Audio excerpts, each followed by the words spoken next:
Yes, people. So today we're going to talk about the half space drills part two.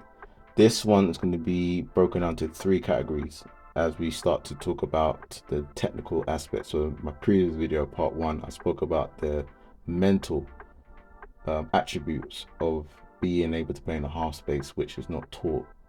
That one is going to be very important more than any other video I'm going to do about the half space, because you can have the technical ability to get into those spaces, or shall I say position yourself, but then you got to know what's around you. I don't think people understand, because when you're in that space, you've got to know what's around you, or else you're just going to be a problematic player.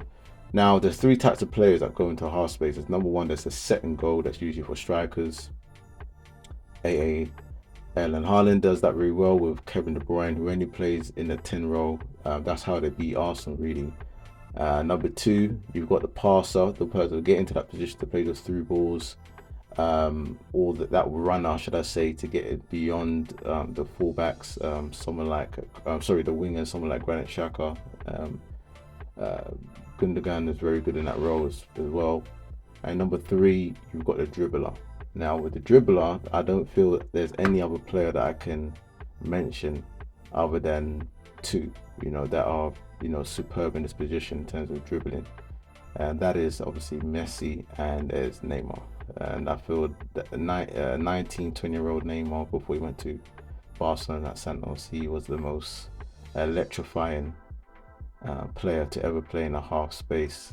For me, he was difficult to play because he was just flowing. I don't feel there's any player that's going to come close to his talent in Brazil. No matter what Vinicius Junior does, he's not as flowing as Neymar to play in a half space. Neymar can't play in a half space now. He needs speed to be able to be effective in the role, and that's another video for another time.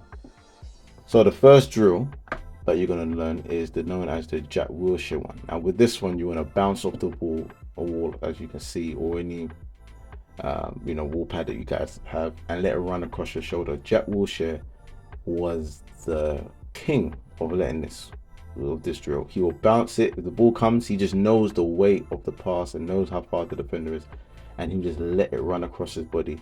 This is something that if you can get unlocked in a half space, you will be a very dangerous player. This drill is very good because it allows you to, work on that timing as well. If you can have a partner in front of you to be marking you, so you could decide whether you're going to,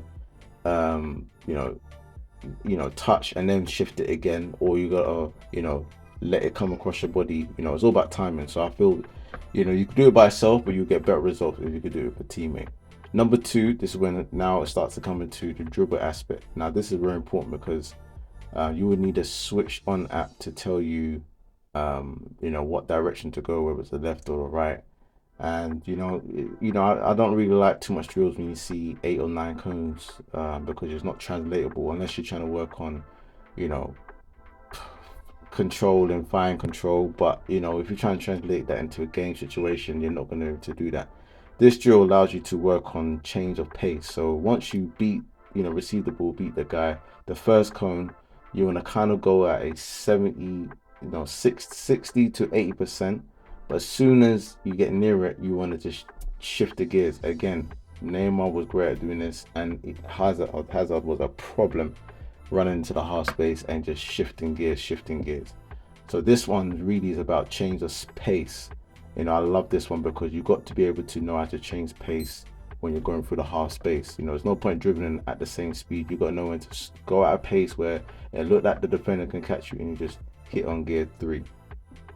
And the last one is going to be this one, which again, Zidane spoke about it, about controlling the ball. It's not about controlling the ball dead. Can you control the ball left or right foot? So this one, you have your back towards the cone, obviously, and then you're going to have the switch on app there. When you bounce the ball off the wall and it tells you to go left, then you're going to touch it inside, go around the cone, and again, you want to change that pace. So after you beat the first cone, you want to then either freeze the defender, a little shimmy, and then you want to go again. Same thing, if it goes you to go left, you go the other way. You can, after you beat the first cone, you have a choice to either go inside or go to the left. But what I want you to work on is that change of pace Once you beat that first defender, then can you then kick on? Let me know what you think about these drills and give them a try, and let me know in the comment section.